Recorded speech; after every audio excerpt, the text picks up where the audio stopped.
All right, we are back for game 2 of Joe versus Chris.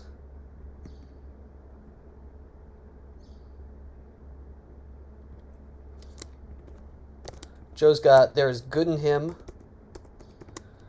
and Chris has This Deal Is Getting Worse All the Time.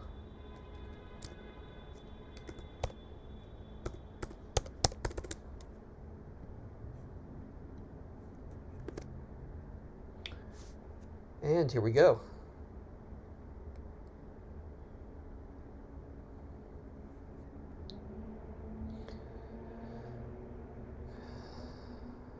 Slip sliding away start for Chris to start security precautions, battle order, and you cannot hide, battle order combo, and you cannot hide forever combo, which he ditches first action to take Endor Shield,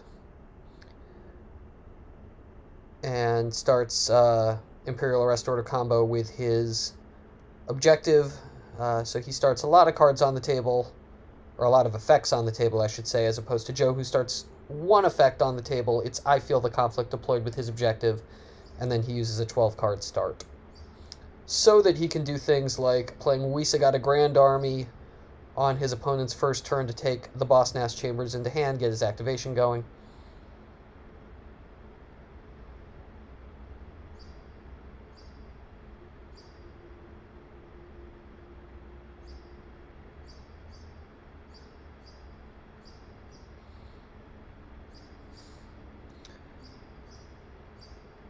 Chris is going to play Death Star 2 Docking Bay with his objective, or sorry, with Imperial Arrest Order, rather, and then with his objective going to play, he's actually going to play Bespin from hand, and then also play Strategic Reserves, and here comes that Endor Shield that he pulled earlier.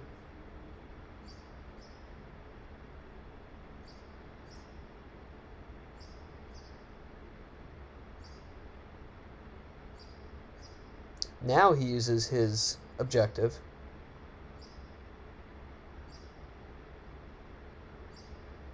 And he's going to take Cloud City into hand.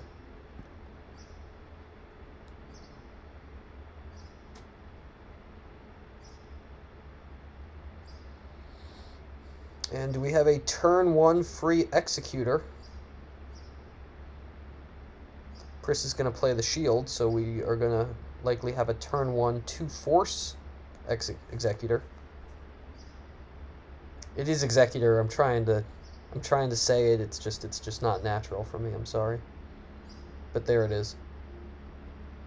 Funny enough, this is one of those matchups where if Joe had Alter in his hand, he would have been able to stop that from happening.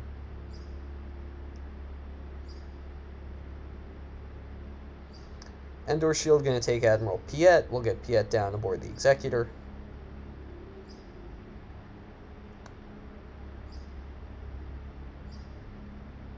Oh, it looks like, okay, so it looks like that first Docking Bay was from hand, and now Executor Docking Bay from reserve deck, and Piet comes down aboard the ship. So Bespin System and Death Star 2 Docking Bay were both in hand for Chris, it appears.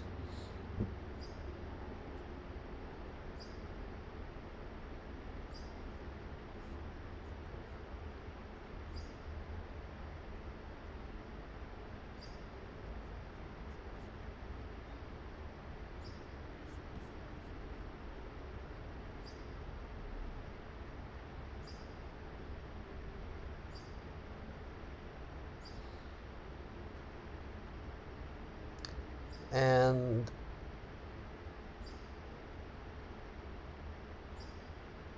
Joe opted to pay 3.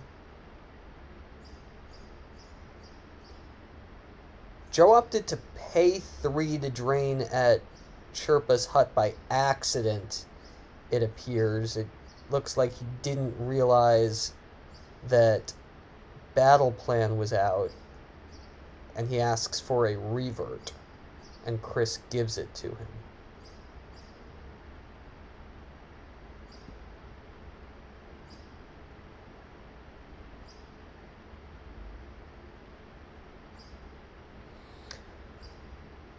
12-card starts are good. Joe's also got Speak with the Jedi Council in his hand. He's going to use that to get the Jedi Council Chamber from his reserve deck. Or not, because it's not in there. And Chris is going to get a Verify. The downside of the 12-card start is you typically don't have a way to search your deck on turn 1 in order to verify whether or not a card is in fact there. So now Joe, in a situation where, assuming he doesn't have another copy of Speak, he's forced between deploying something this turn or drawing for the Jedi Council Chamber. He does use 2 Force to deploy 3PO to the Boss Nass Chambers and uses 3PO's text.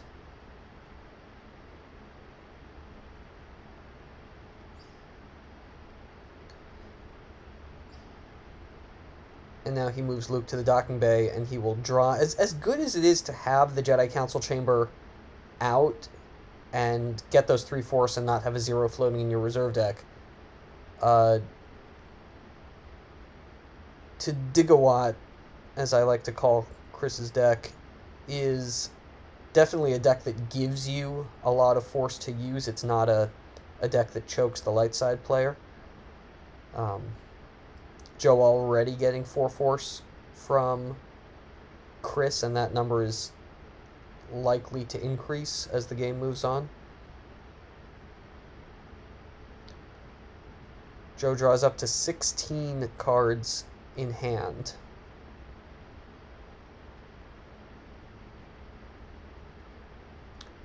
Play Monarch, people.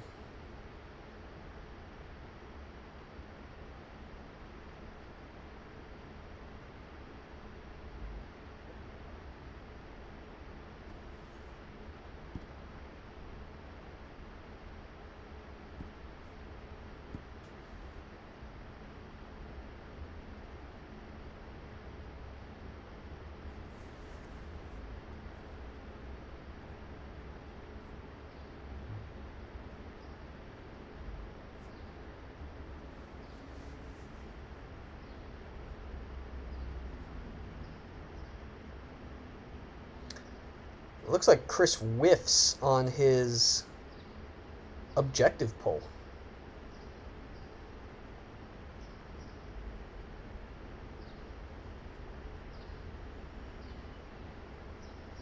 We know that the Cloud City sector is in his hand, but there is still a lot for him to get. He's going to play Tarkin's Bounty.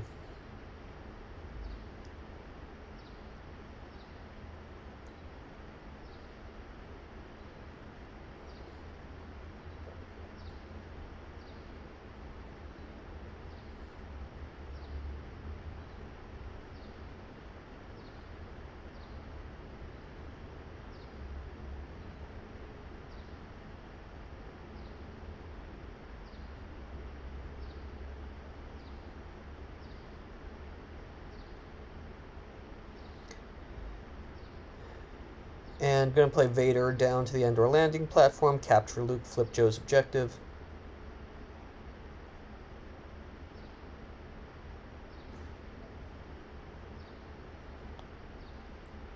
Cut off some of Joe's force generation.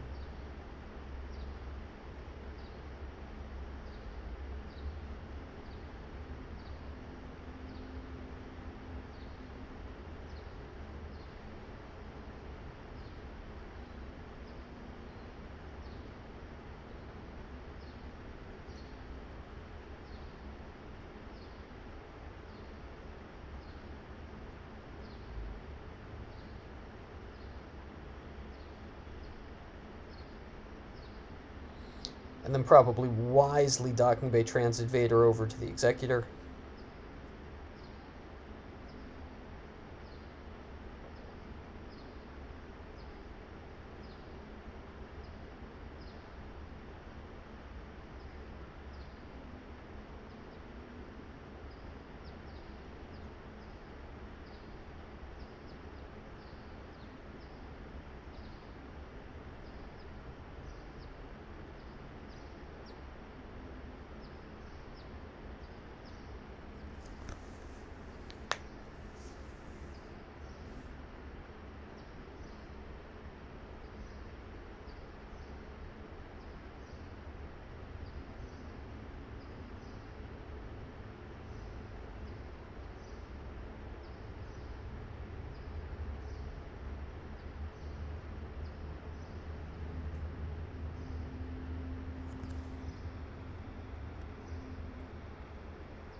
Let's do this.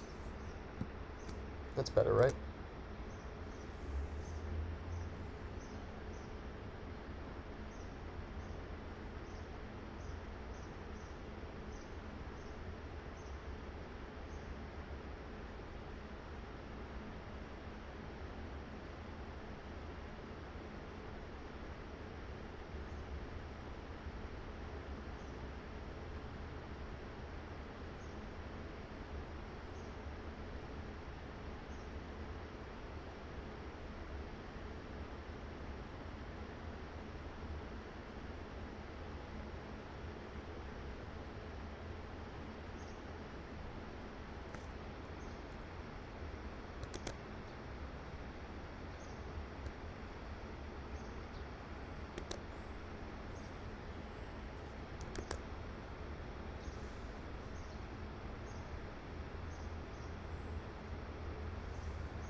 Chris is going to use his second Endor Shield pull to take Admiral Ozzel.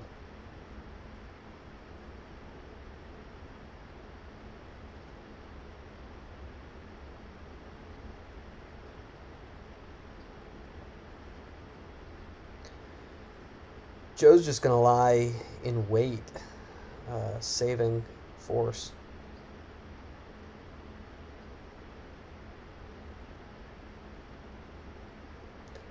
Chris does opt to pay 3 to drain for 1 at Bespin, maybe a little surprising. And Joe loses neighboring off of his used pile, that card not doing much for him in a matchup where Chris starts Imperial Arrest Order. Ozzel down on the Executor. Executor.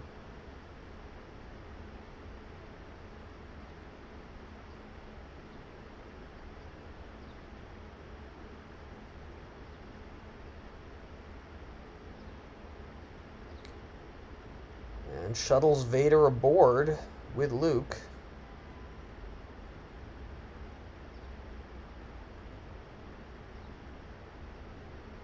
And we'll draw cards.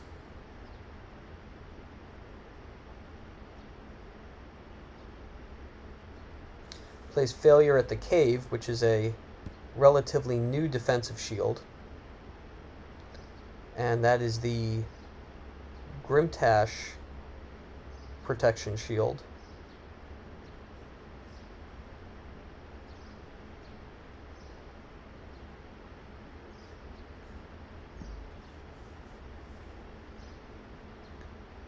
Chris stops at 12 cards, though, so that tends to indicate that if he's pulled that shield, he's got doubles in hand.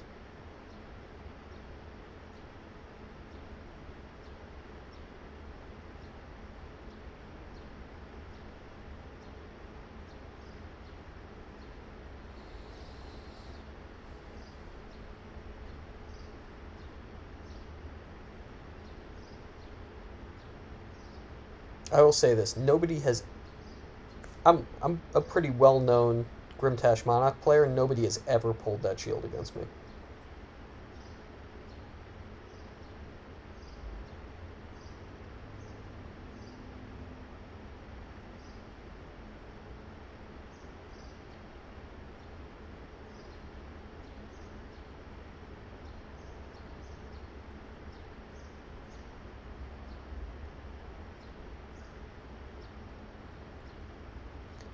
Joe up to 19 force active now after saving over 2 turns. He's got 17 cards in hand. Does he want to make the first move?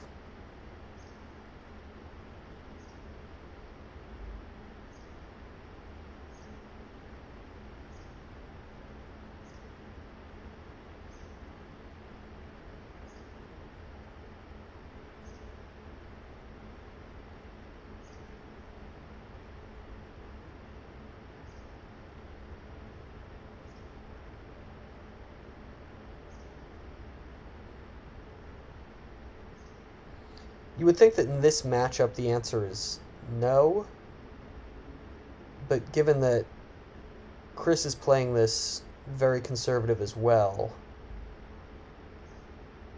You know, if Joe feels that he's got the ability to, say, hold both Bestman sites, for example.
Joe's going to play I Don't Like Sand,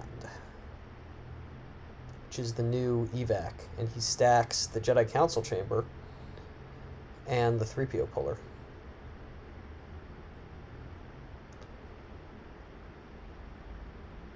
He is actually, despite what I said before about getting 4 icons from Chris, he is actually in need of Force at this point, and I bet he wishes he had the Jedi Council Chamber on the table.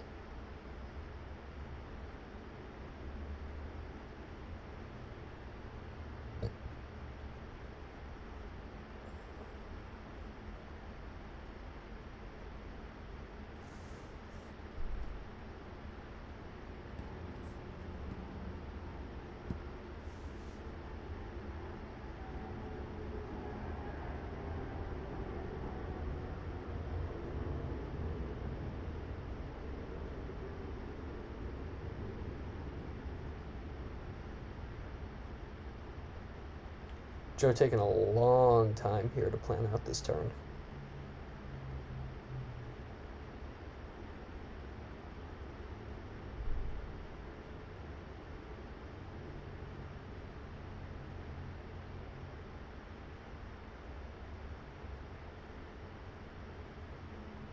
And he says go.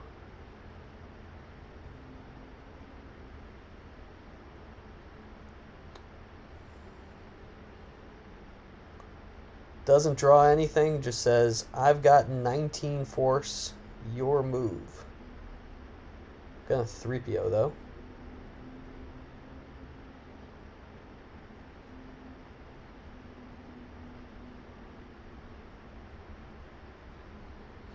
Chris says, fine, you want to do nothing. I've got the only source of damage on table right now, drain you for 1. Joe loses speak from hand.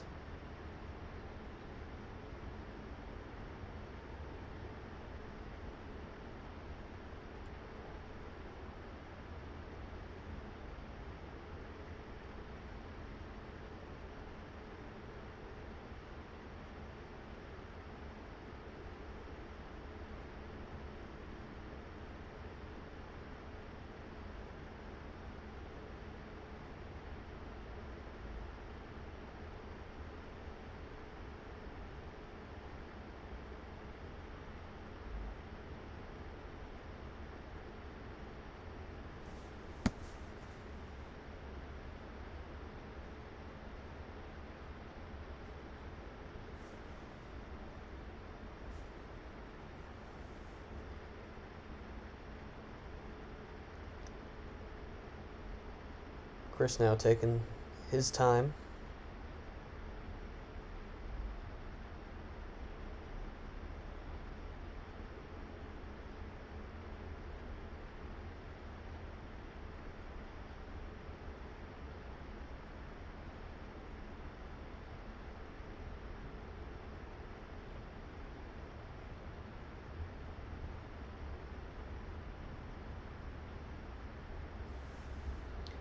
Gonna play Lord Sidious aboard Executor.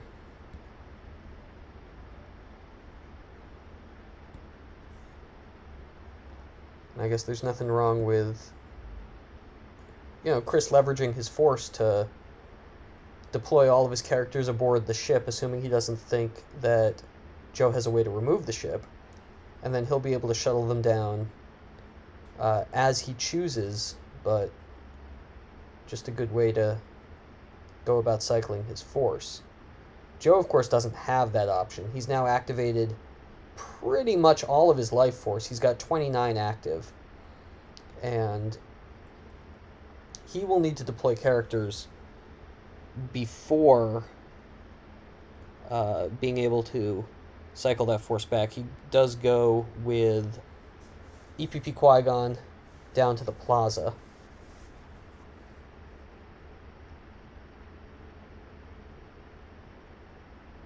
Follows up with Din Djarin, the Mandalorian. And Jar Jar.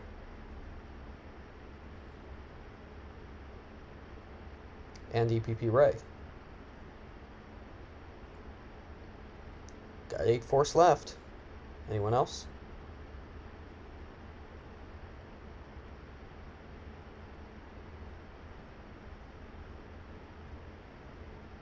Ahsoka.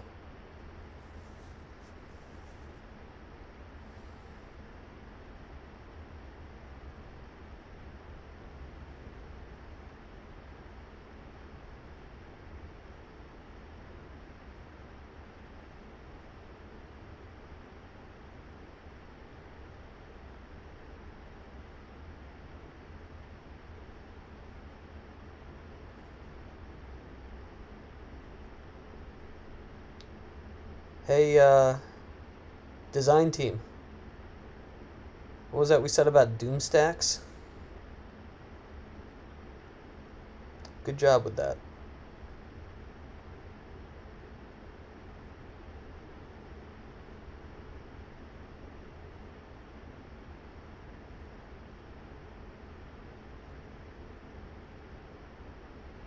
Chris going to play oppressive before playing tactical support to try to take 3 troopers into hand. He loses the Cloud City sector from his hand.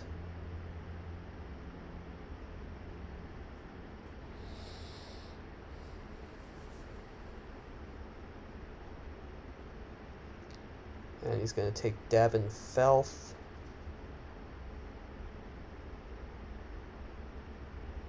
Alsec. Just those 2.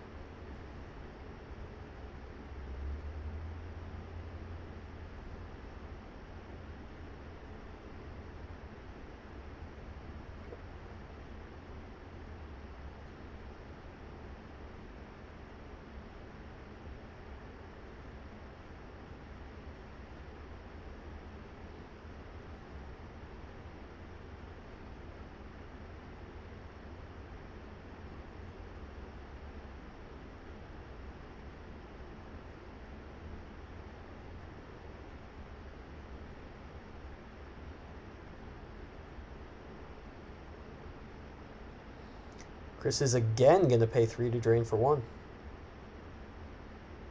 Joe top decks Blaster Deflection.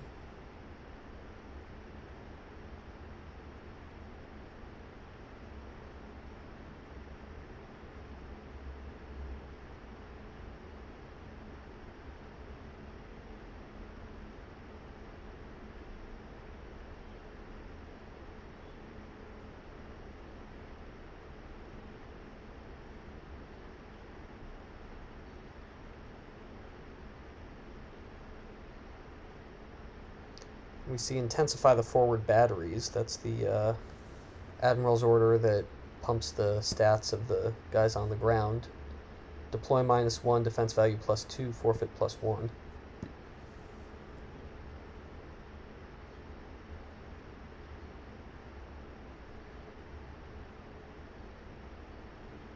And Chris is going to try to get occupation going. He'll probably consolidate the troopers at the walkway.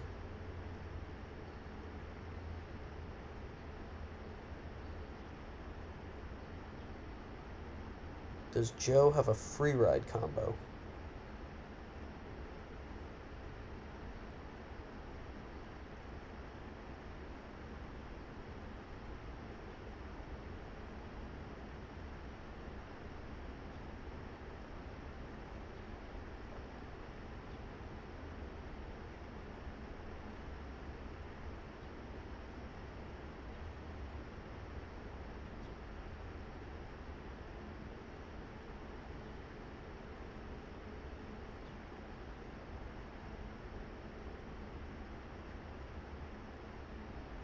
Shuttle Sidious down. Moves over Davin Felth.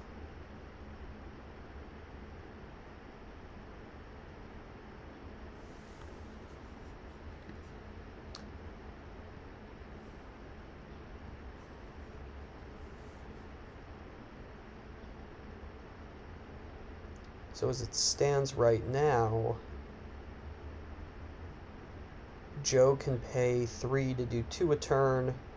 Chris can do 3 a turn for free.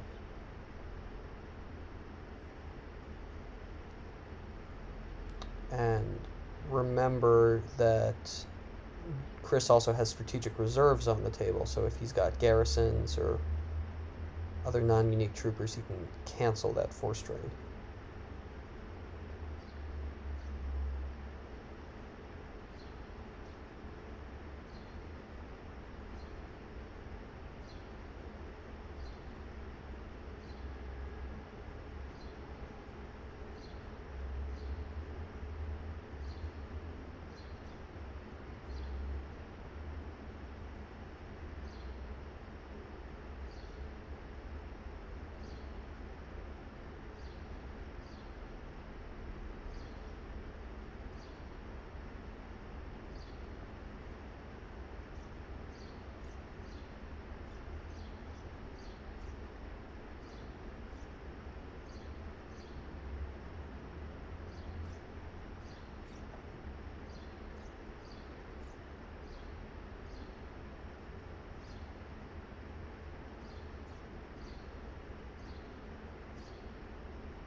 Here's a Grimtash lost from Joe.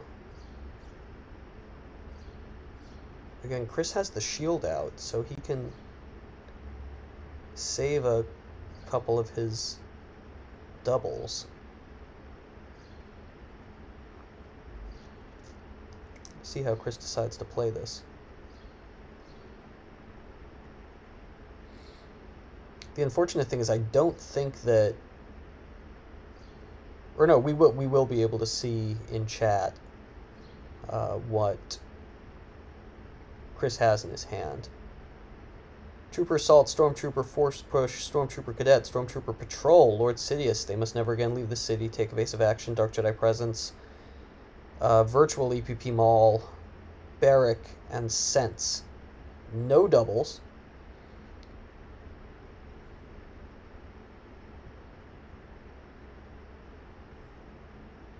Three different types of non-unique troopers, including, I want to get this right, a Premier Stormtrooper. How about that in the Sweet 16 of the MPC?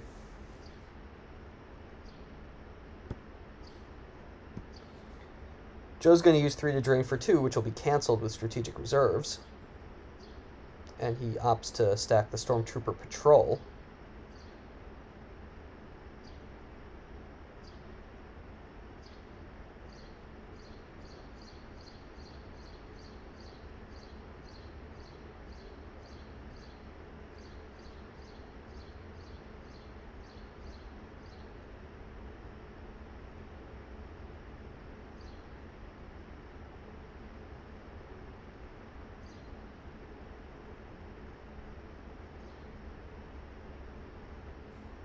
I'm a little surprised that Chris opted not to cycle They Must Never Again Leave the City.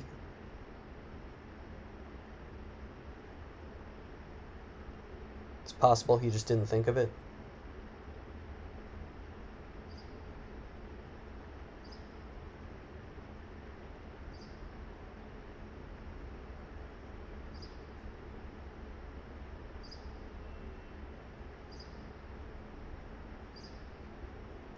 But it would have been a nice opportunity to get a trackable Destiny 5 back in your deck that you otherwise don't have a way to put back.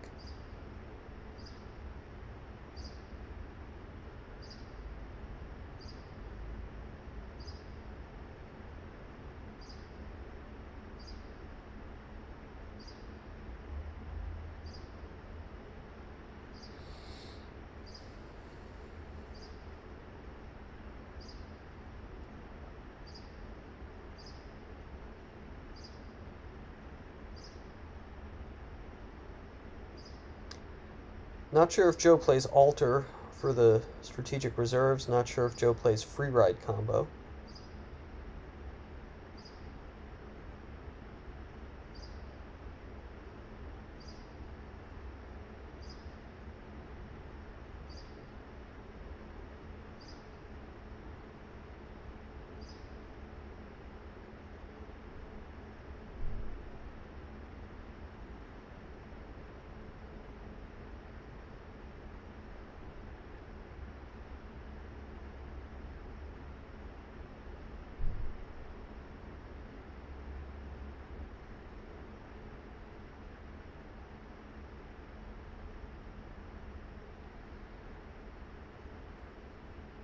Chris is in a strong position on the board, but if you look at his life force, he's at 20 life force, and he really needs to win this game by 18.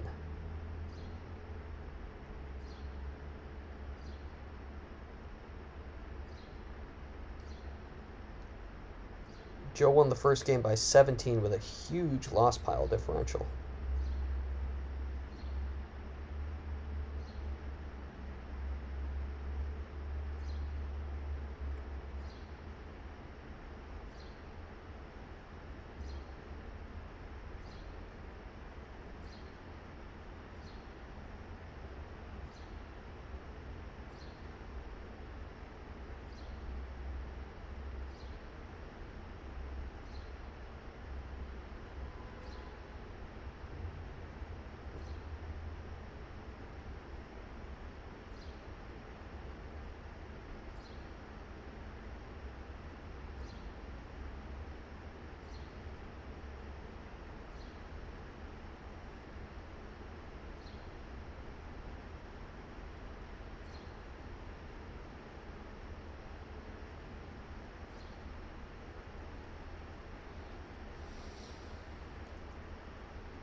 Joe played Do or Do Not, which makes me think that he does not have Alter, or Sense for that matter.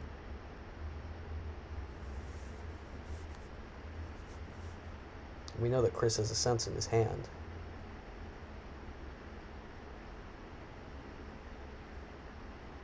Joe says BRB.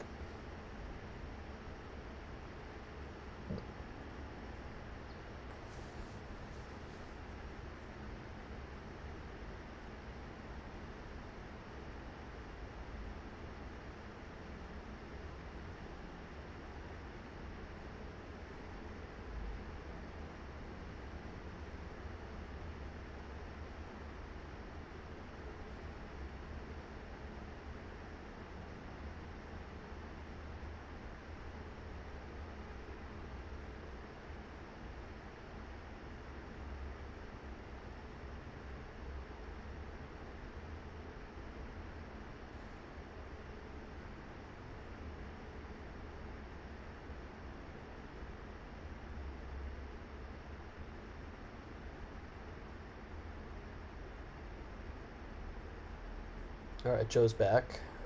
Chris pings for 1 with Occupation. Joe top decks Resilience. Chris drains for 1 at the Walkway. Joe top decks Virtual Hanshui and the Falcon. Drain for 1 at the System. And Joe top decks Hear Me Baby Hold Together.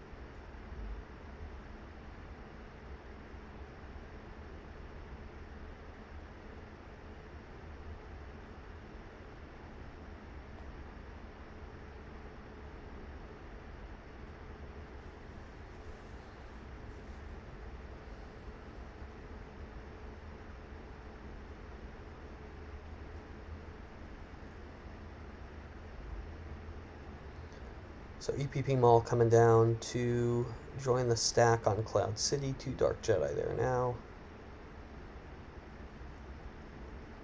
And Chris with a 10-card Force Pile is going to play Point Man in his draw phase to take any of those cards into hand.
Joe with decisions to make here once again. Does he want to pay 3 to try to drain for 2 just to have it canceled?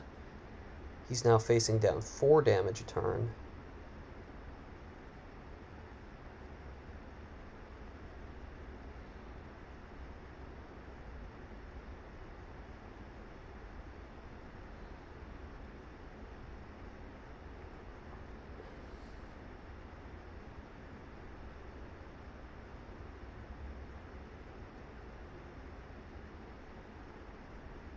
He's not going to drain. He plays Virtual Han Chewie Falcon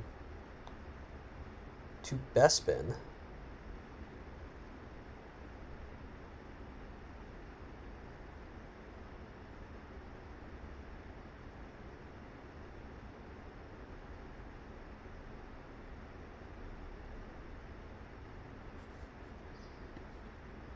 It's not going to be enough on its own.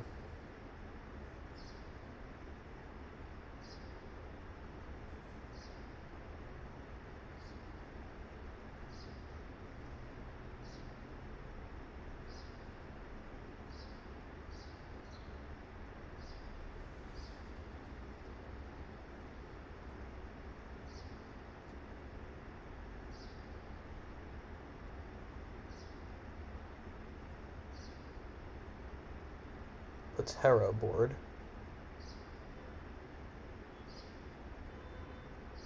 So that's going to be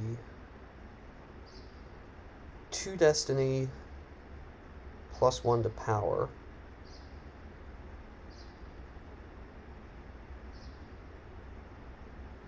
Trying to remember if we saw an Imperial Command in Chris's hand. We did not.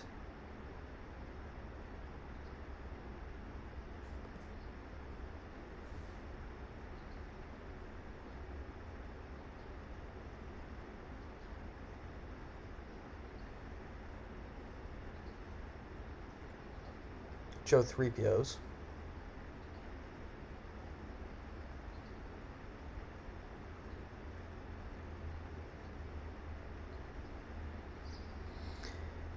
He's still gonna have...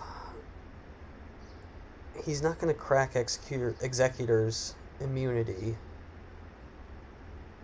And I still think he probably gets outpowered here.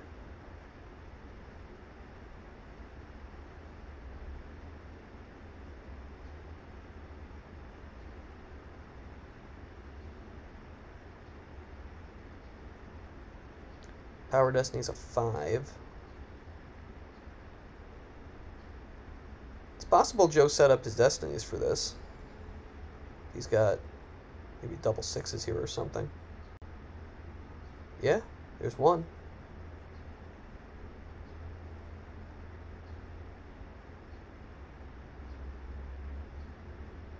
And then a spin for the second 6. Okay. He does crack. Oh, but the sense. And Joe has a sense of his own.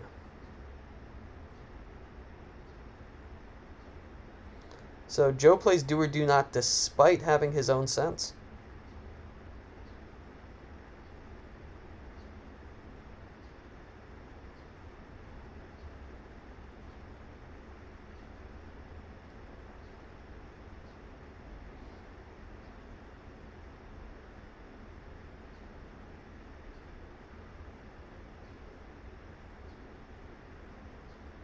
Joe will have to lose 2 to his defensive shield.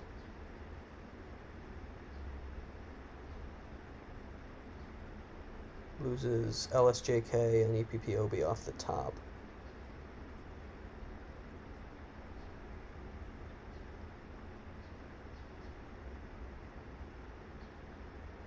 And the spin for 6 works.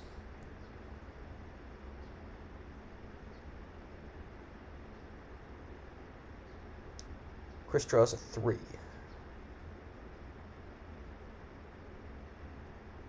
And Chris has to stack a card on I Can Feel the Conflict.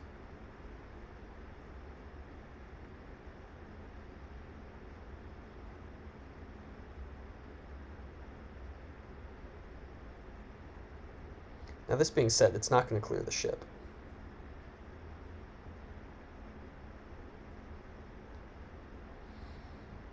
But it will take out both pilots.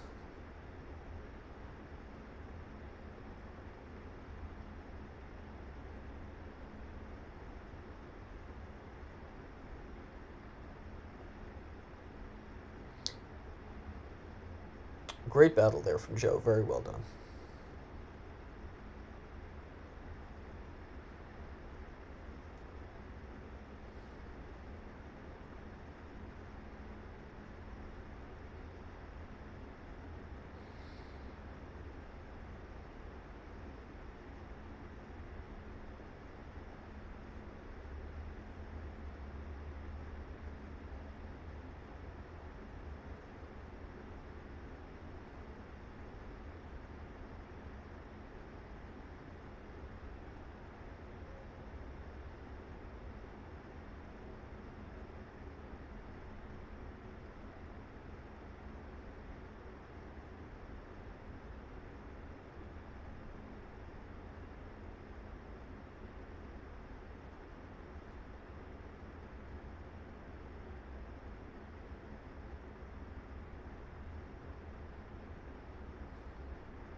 Chris activates everything.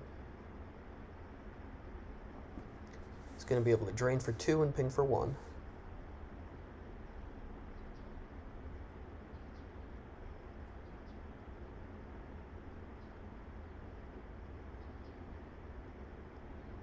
Joe loses Bith Shuffle and Clash off the top.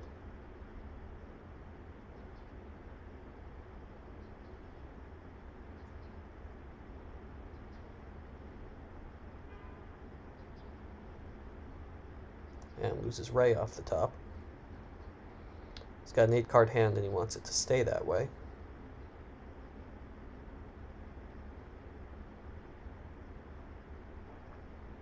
Now Chris is going to force push.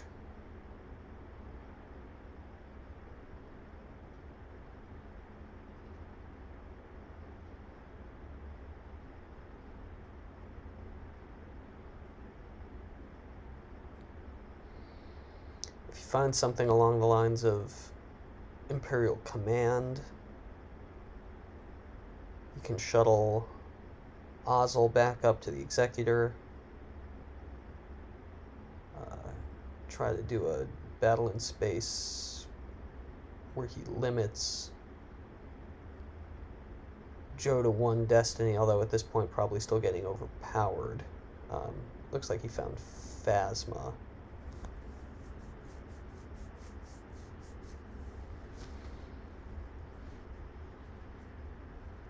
Phasma on the Executor isn't as great as you might think because Joe has the sand effect, evac control, but Barrick is very strong.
Ozzel shuttles up.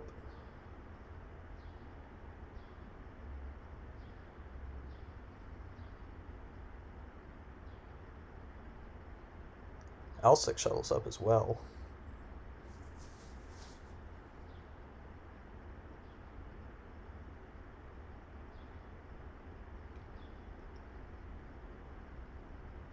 Chris draws.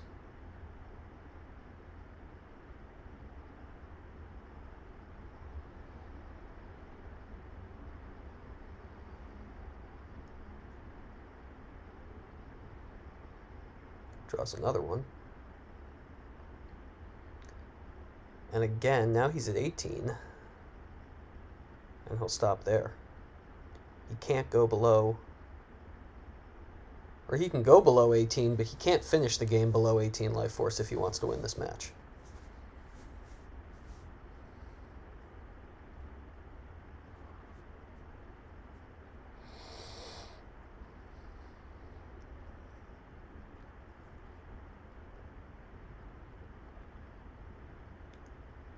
Joe activates 6, and it looks like he's going to 3PO. I wasn't tracking exactly where that Luke is, but he has the option of getting Luke if he wants him.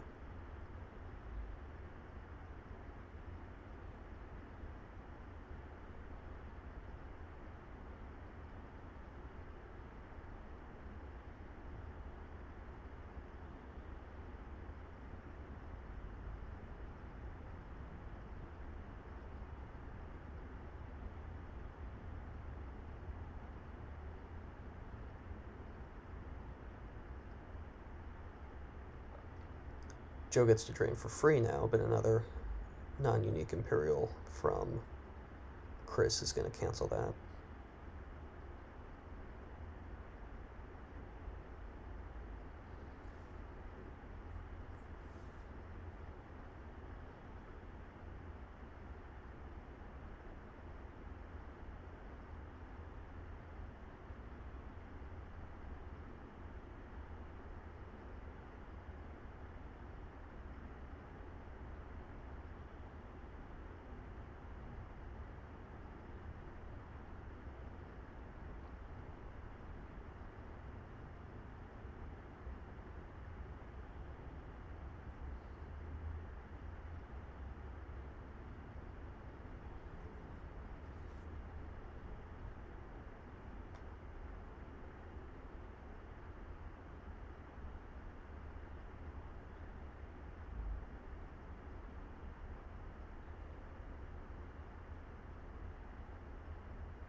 Screaming Lando aboard the Falcon.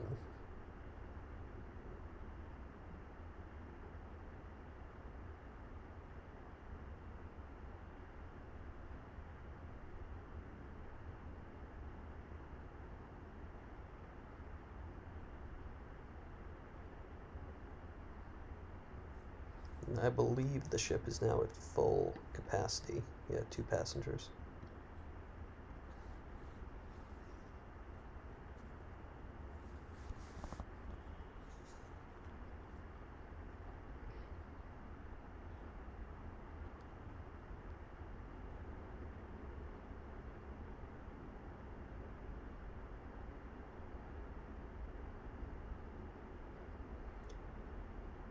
Does Joe battle here? Unless he's got all of his destinies set up perfectly again, I think the answer has to be no.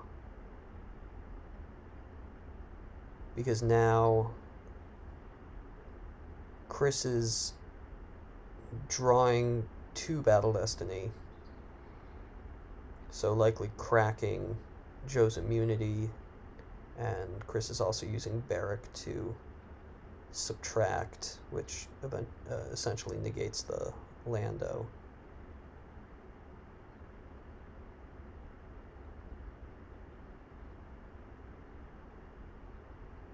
Yeah, Joe's just going to draw.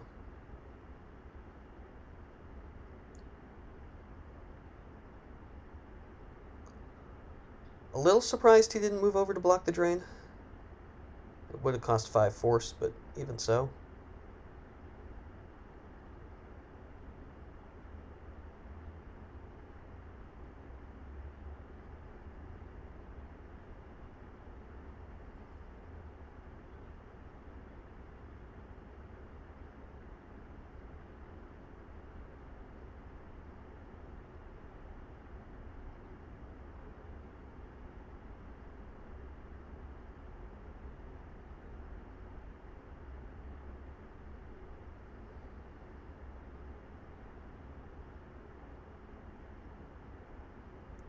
Lando can retrieve, but he does not add the power because he's not piloting the Falcon. He's a passenger on the Falcon.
So Joe loses Luke to the occupation damage.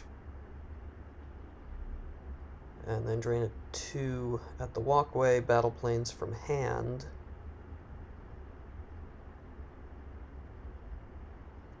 And clash off the top.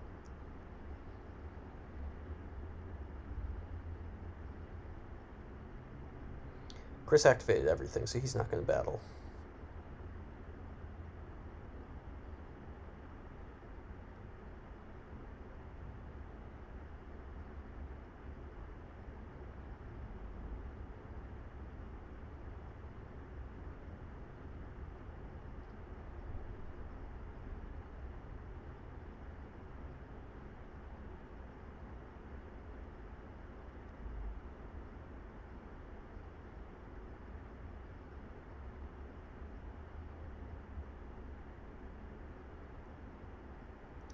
Chris is going to play Dooku to the landing platform.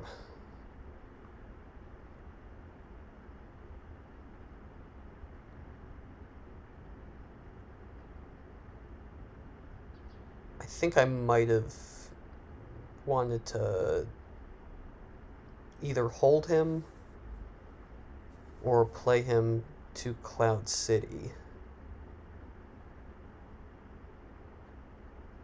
But Chris trying to maximize damage.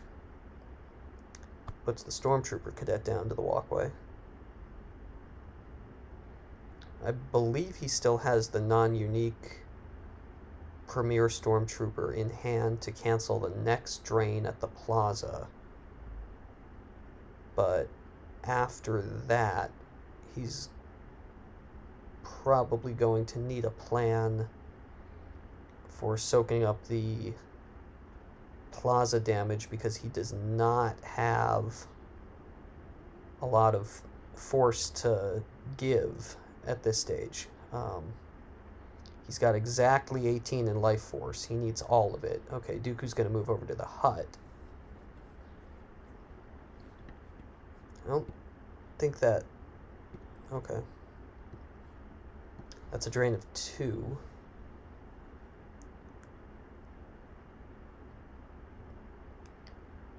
Chris has exactly 18 in life force, which is what he needs. He can't really touch that. And then he's got 6 in hand to play with. But he really cannot take a lot of damage. Joe uses See You Around Kid to take a card into hand from Force Pile, and Chris grabs it.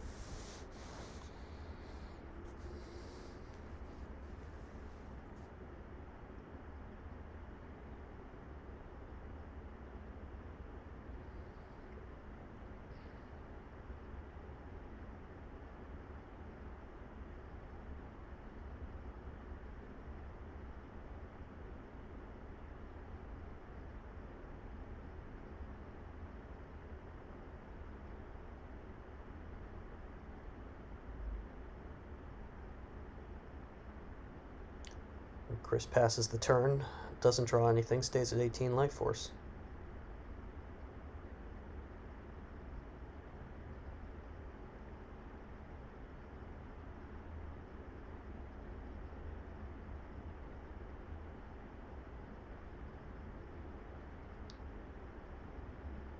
And after Chris activates one, after Joe activates one, Chris is going to recoil in fear to make both players redraw their hands. And that's going to resolve.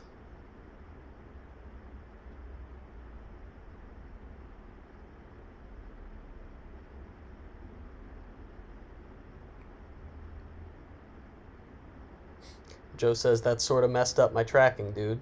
Which, it certainly did.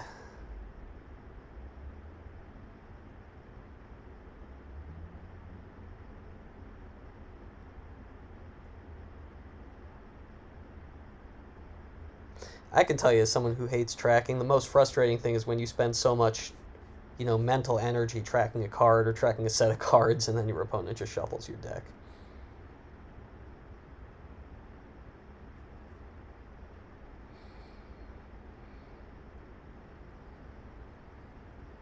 So Joe, with nothing left to track to, activates a bunch of force, although now he tries to revert the activation, and Chris gives it to him.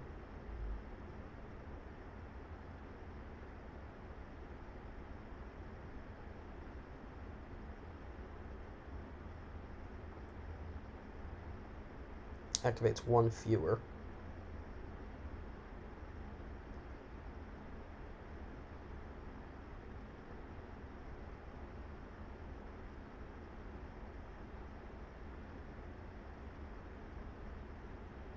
Yes, Chris has already...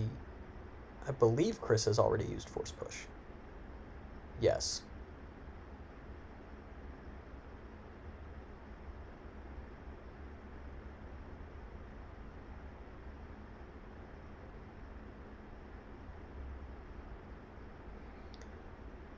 So Chris gets a Verify, and we don't know what he saw in there, but he says, I can live with those. So I assume that means that not the best Destinies in Joe's reserve deck.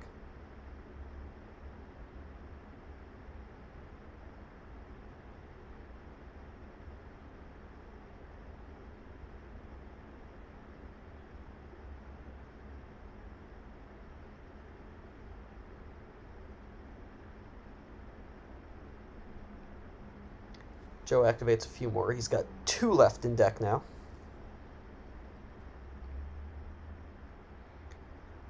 Drains at the plaza. And Chris cancels with a Stormtrooper Cadet. Interesting sort of wrinkle from the Recoil and Fear play by Chris was that we knew that beforehand he had a non-unique trooper in hand. There was no guarantee that after playing that Recoil and Fear he was going to be able to cancel the Force Drain, although it worked out for him. And now we see Joe playing Jedi Lev to try to retrieve a character. The Jedi Lev will resolve. He'll pay 4. And he'll retrieve Luke Rebel Scout. Luke can go down and fight Dooku, maybe. Dooku, not an Imperial, will not capture Luke. No, but Luke's going to go down to Cloud City, and he's going to be captured.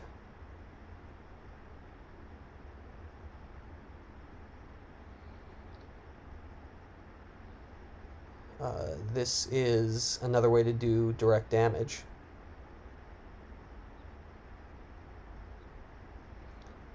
Unless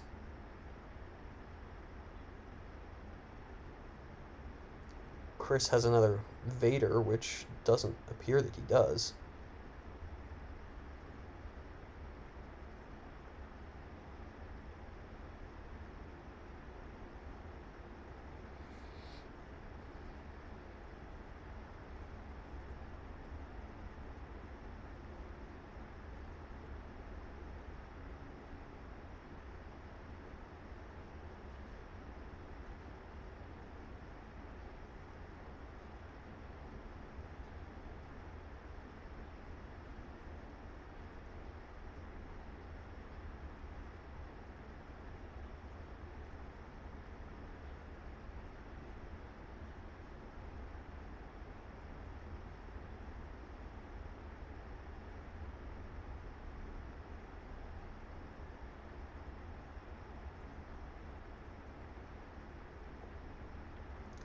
Joe upkeeps Lando, ships the turn.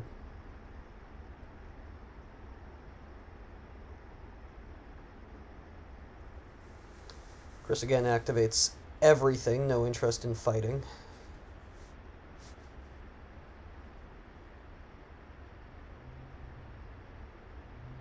Joe cycles Wisa, gives up a Verify.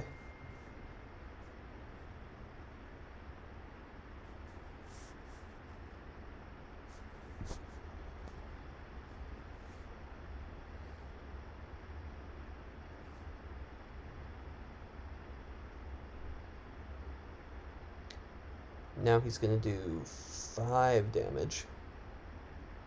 Starts out with a drain for 2 at the hut.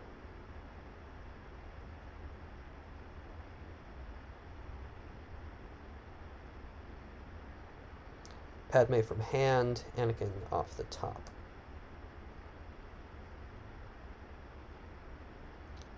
Now a drain for 2 at the upper walkway.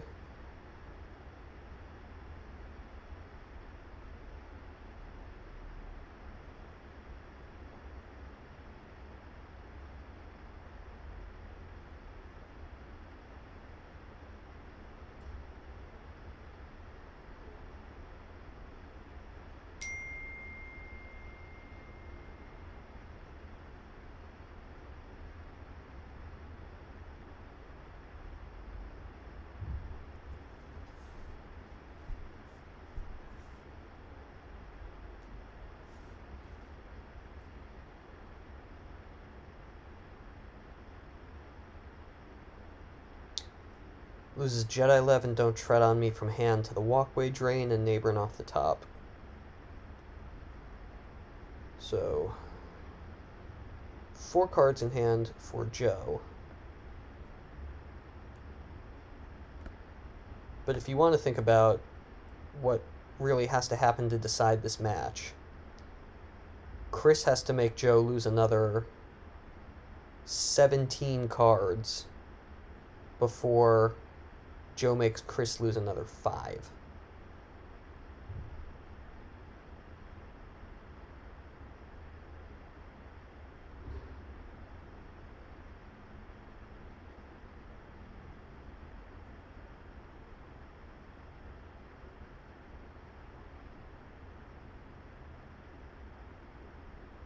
And Chris does have another Darth Vader.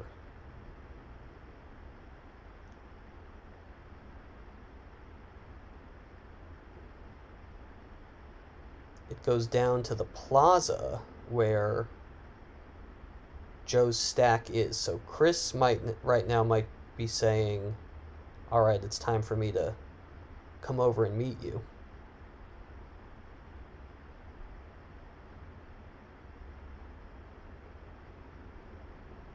Now he's going to move everyone over. He'll obviously transfer Luke to Vader.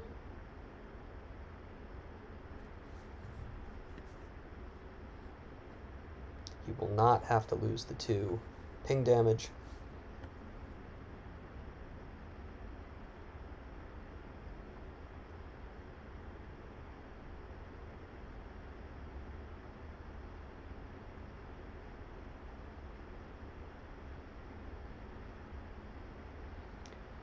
Everyone moved over.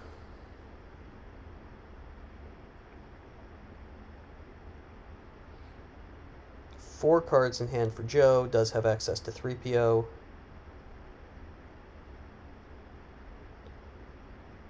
Notably, no aliens on Chris's side, so the Mandalorian does not add a battle destiny.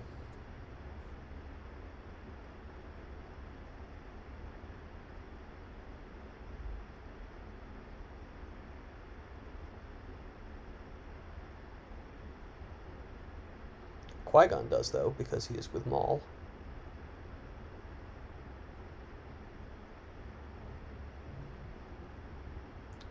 The two sides equal on power. Again, Chris can't draw cards, so he's stuck with that 3-card hand. Oh, Din adds with a light side alien, too? Oh, that's busted. Well, with an alien. Okay. I guess it means you can't Jar Jar bomb, but, okay.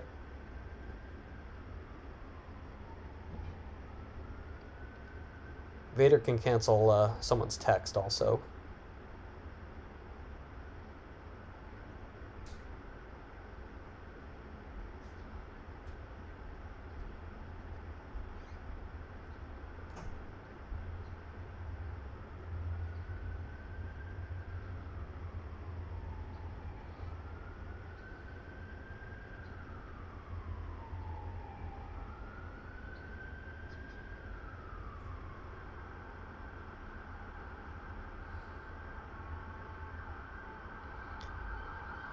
Joe chooses to activate 7, giving him 5 in deck and 8 in force.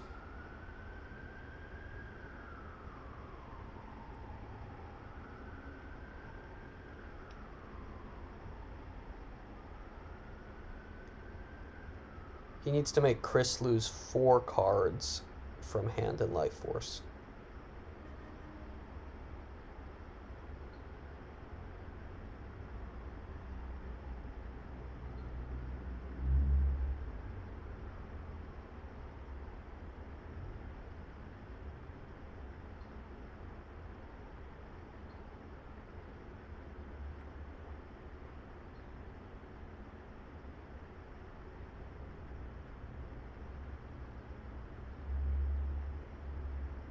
Now he activates more.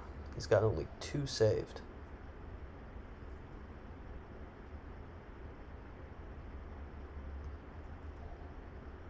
And Yoda's going to go down against Dooku.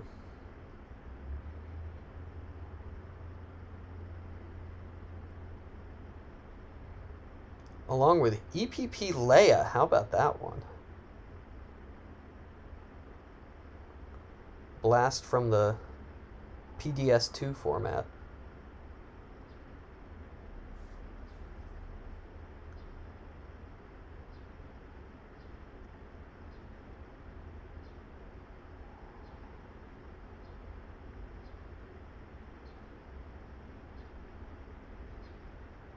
He's gonna battle. I wonder if he's gonna shoot and add 3.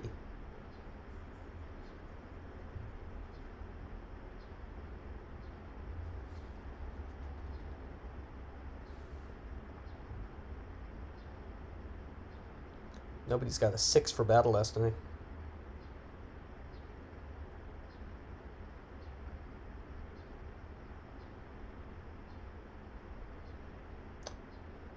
Chris draws a 1, so he will have to lose Dooku. And he'll have to stack a card. Loses Sense from hand.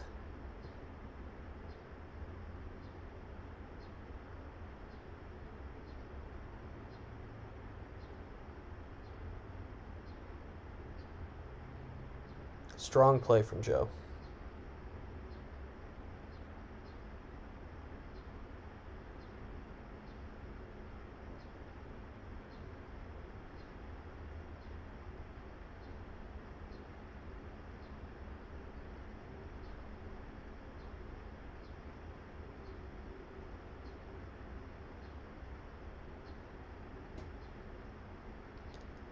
I would think he'd move Yoda to the landing platform here.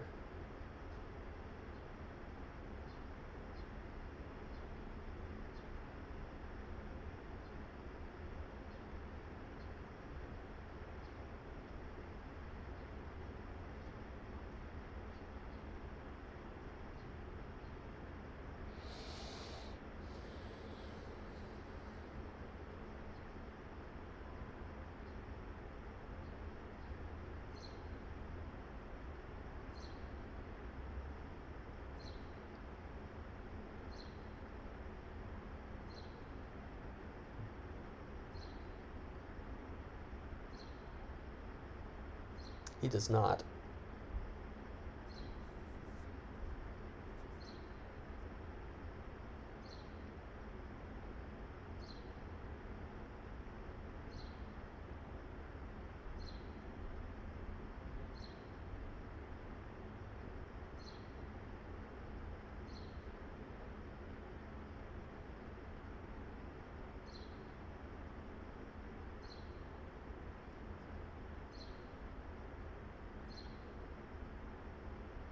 Just uses 1 to upkeep Lando. Moving Yoda and upkeeping Lando would have meant that he would have been out of force on Chris's turn.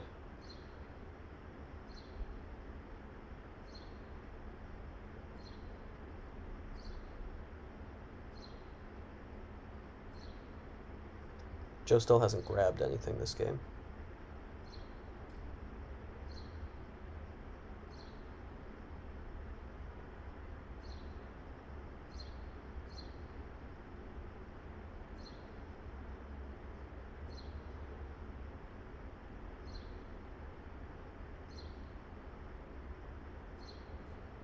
Maybe didn't want to risk getting blown out by I Can't Shake Him or something like that.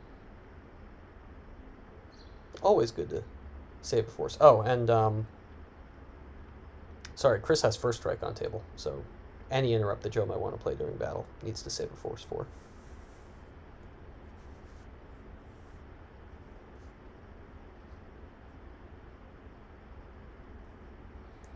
Ping damage for 1. Joe will probably lose off the used pile. He does. It's another copy of Screaming Lando.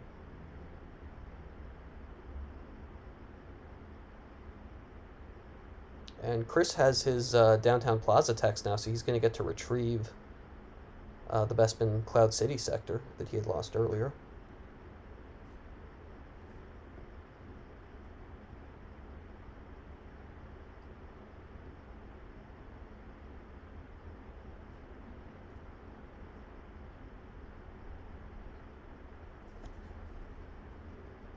Chris left plenty of force in his reserve deck if he opts to battle or even double battle, and he does. He battles at the system first. Joe chooses not to pay 1 to retrieve.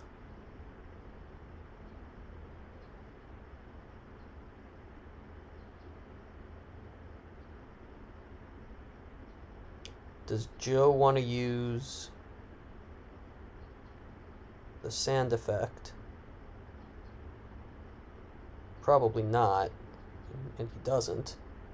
Draws a 6 for his power destiny. He's getting 3 battle destinies. Chris did not have an Imperial command.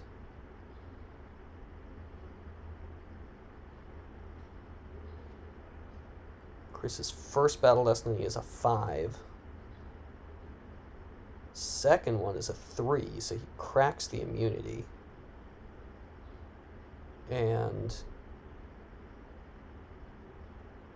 also cracks Lando's immunity, so both characters, both passengers for Joe will bite the dust, but Battle Destinies for Joe, 6-5, and 2. So a good draw for Barrick here means that Chris will be fully immune to attrition, and he is.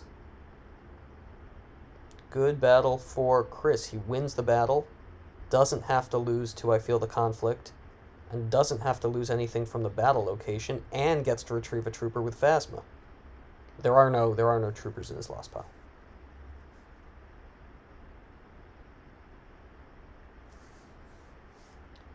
Joe's got to lose both characters.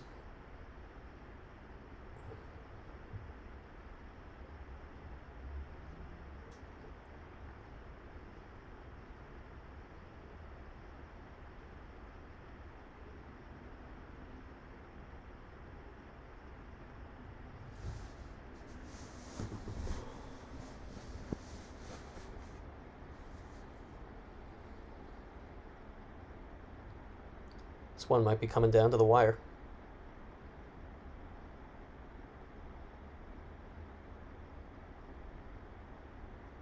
The first battle worked out well for Chris. Does he want to give it another go on the ground? The problem, obviously, is if Vader dies, if he's hit by a lightsaber, either Rey or Qui-Gon, then he starts taking ping damage from Luke again, and Chris says, no guts, no glory. I think that means we're going to see a battle coming. Here it is. Trooper assault.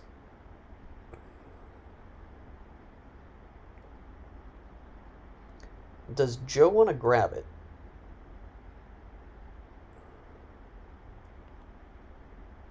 Or does he have an interrupt that he'd like to play in this battle? Or does he want to retrieve with Rey, possibly? He does not grab it.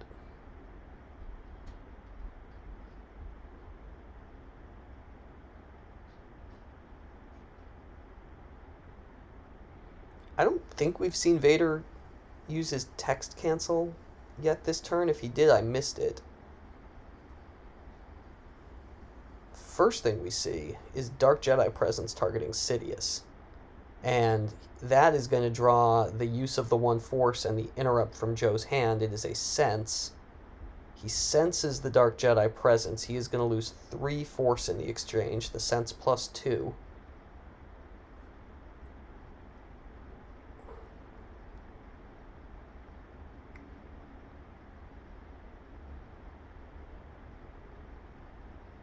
And Joe is not going to be able to play interrupts for the remainder of the battle. He is not going to be able to retrieve with Rey. But Joker King does not have a hand anymore.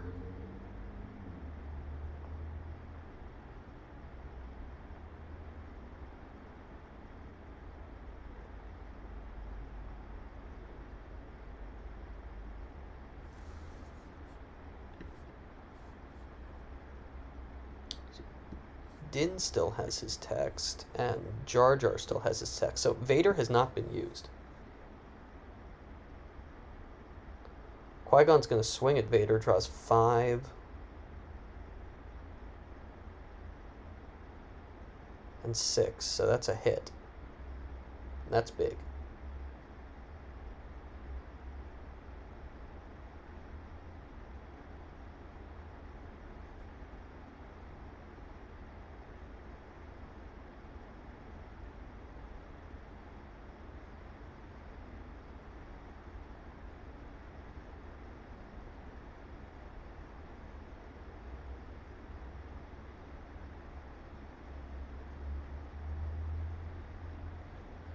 Yeah, Eric, that's true. It's pretty good.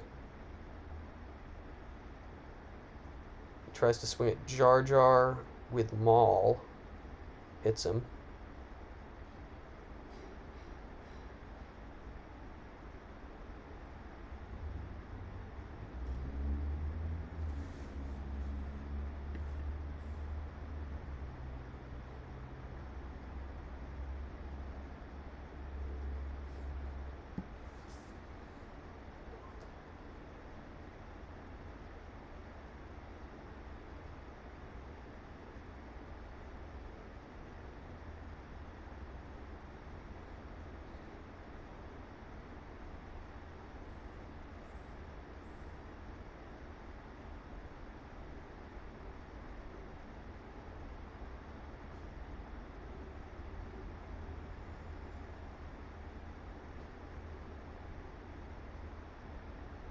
Joe thinking about who to swing at.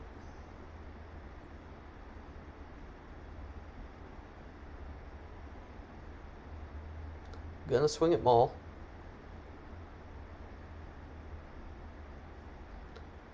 Draws a 4.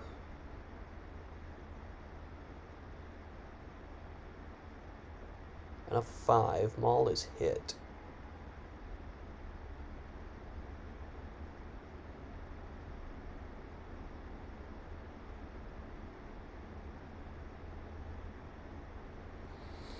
Again, Joe can't retrieve.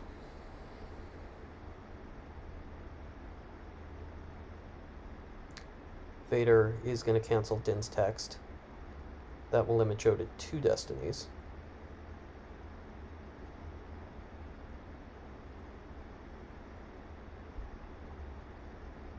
Chris will get 1 destiny, and it'll be -1, so that's a 2.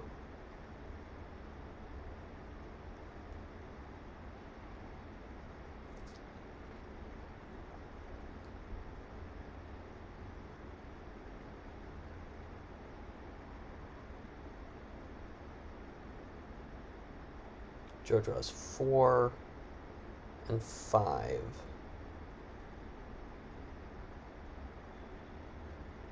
Chris wins the battle. Joe doesn't, or Chris rather, doesn't have to lose to conflict. But it's going to get rid of Maul, Vader, and 1 of the Stormtrooper cadets.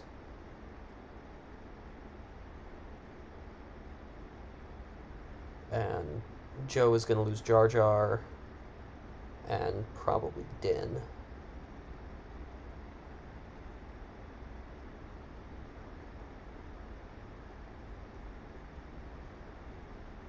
Yeah, Joe needs to start looking at his clock.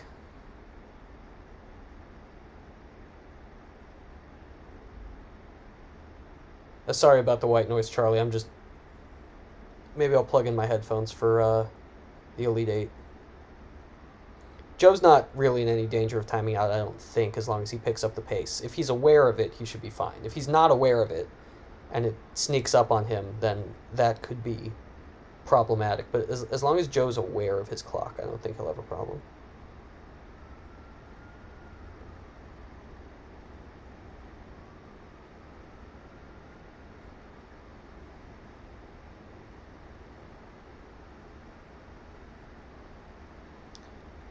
Chris is going to have to lose 2 from life force at the end of this turn, though, because Luke's going to be recaptured.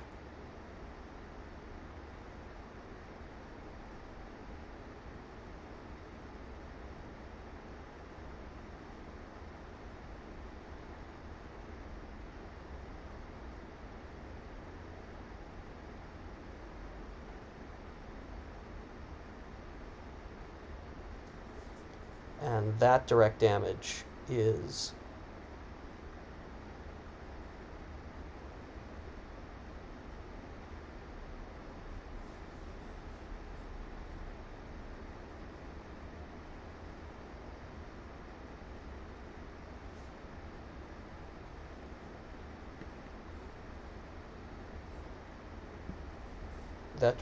is going to take Chris down to 19 total, 18 in life force as he draws 1 into hand.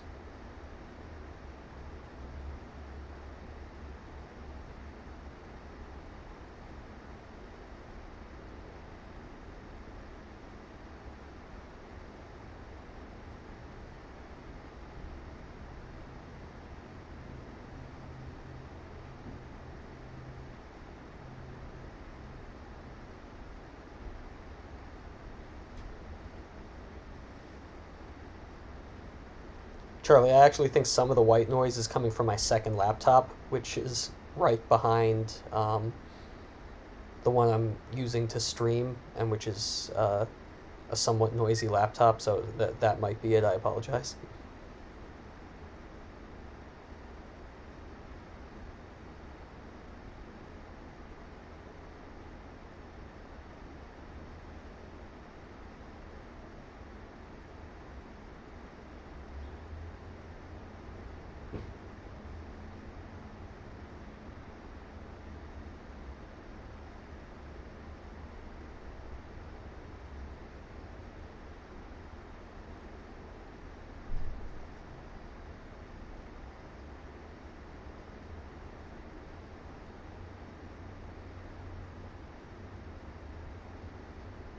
This is real close, but it feels like Joe just needs to do 2 more damage to eke it out.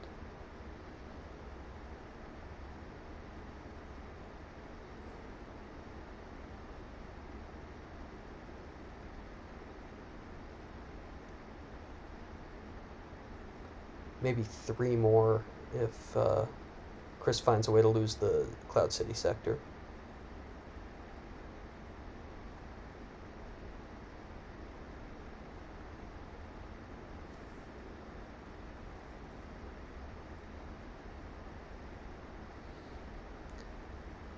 Chris has minimal ways to retrieve. He can retrieve with the Downtown Plaza game text to cycle the single Cloud City sector, and he can retrieve with Phasma to get a trooper back when he wins a battle. I don't like the idea, Eric, of Joe 3POing for draw their fire, because while it is a means of direct damage, it's also another potential avenue for Chris to retrieve cards later on, which is something that he is otherwise lacking in. So Joe's going to land the Falcon at the plaza.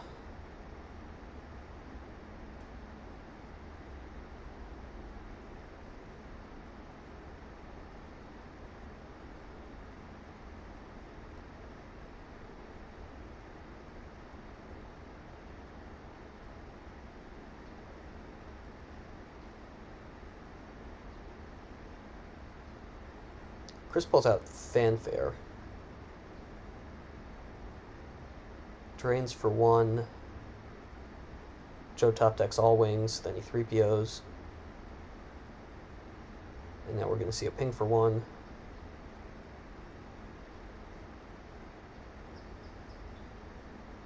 Joe loses Hujix.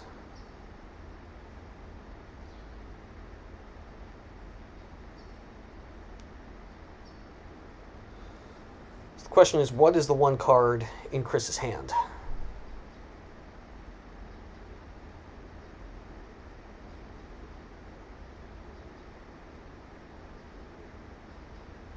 Chris uses his Fanfare pull to verify. He does that in his deploy phase when he could have used Arrest Order, so I'm not sure why he did that specifically.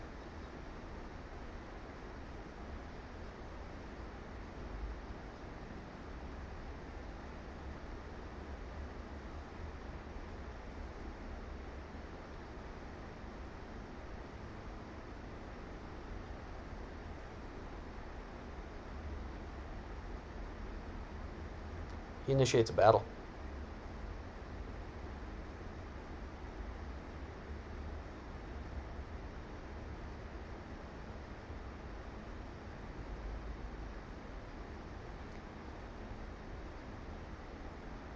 And we go straight to Battle Destiny?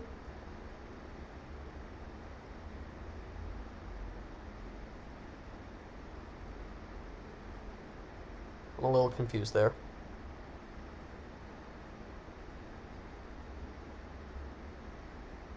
Lightside wins the battle. Chris has to stack a card.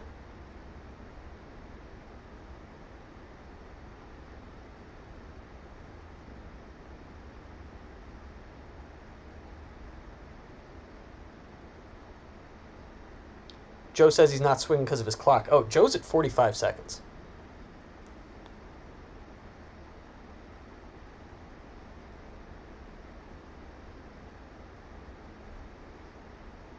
I have no idea why Chris initiated that battle. Like, even with Joe swinging, even with Joe not swinging, it's a bad battle for Chris. Now Joe says he misclicked. He doesn't have the time for a revert. He's got 30 seconds left. I can't see Joe winning this game. Unless Chris scoops it to him right now.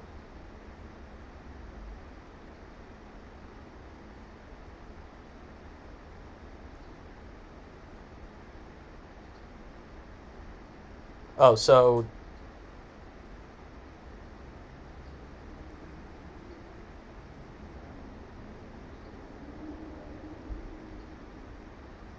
yeah, Joe was trying to forfeit the Falcon.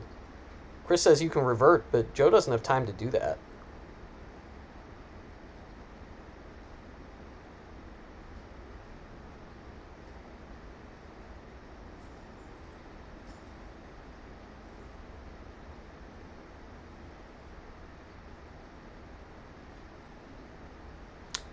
It got sorted out, and Luke is back on the captive side with Sergeant Wallen, so it is going to pin Chris for 2. Chris is going to go down to 16 at the end of this turn, but chat can correct me if I'm wrong. If Joe times out here, the differential shouldn't matter. Even if Chris is at 16 when Joe times out, Chris should win the match.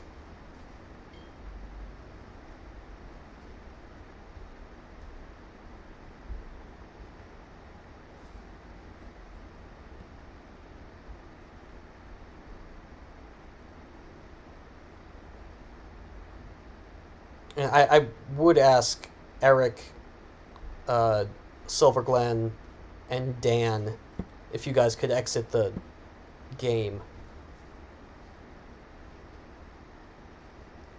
Oh, that's true. Joe can draw up on his turn. But if those of you who are in the game itself, as opposed to watching on Twitch, could exit the game, because it does slow down Joe's ability to use his clock slightly.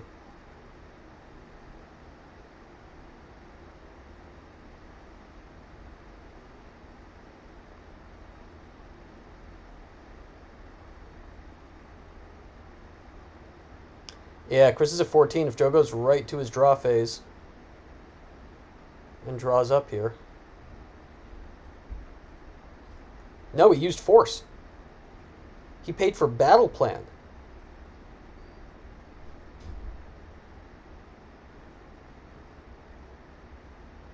I guess he can initiate a battle and lose that way if he has time. He's at 13 seconds.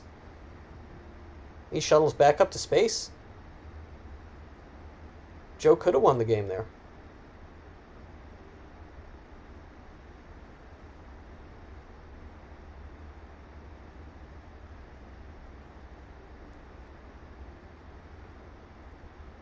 Wow. Joe had 2 ways to win there. He could have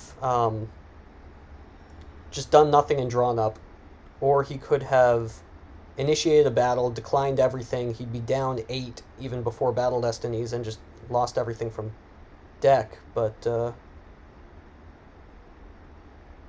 Chris is going to win.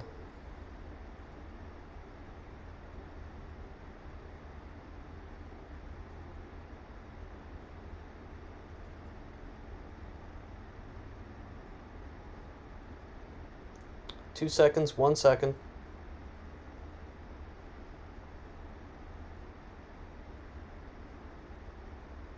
Chris says, great game.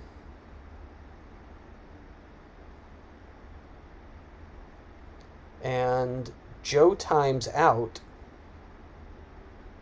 Chris says, good luck the rest of the way, but unless I'm wrong about the rules, I thought a timeout in the second game would give it to Chris. we're going to have to check on that, check the tournament rules. Either way, Chris wins this game by 14 on a timeout. Yeah, let's go to the MPC rules and see what we find.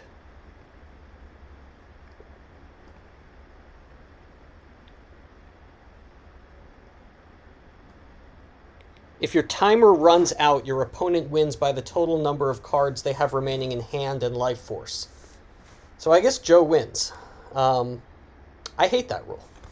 I think that's a bad rule, but apparently that is the rule. So congratulations to Joe Olson, who is advancing to the Elite Eight. We will have the Elite Eight for you in approximately half an hour. Until that point, I am signing off.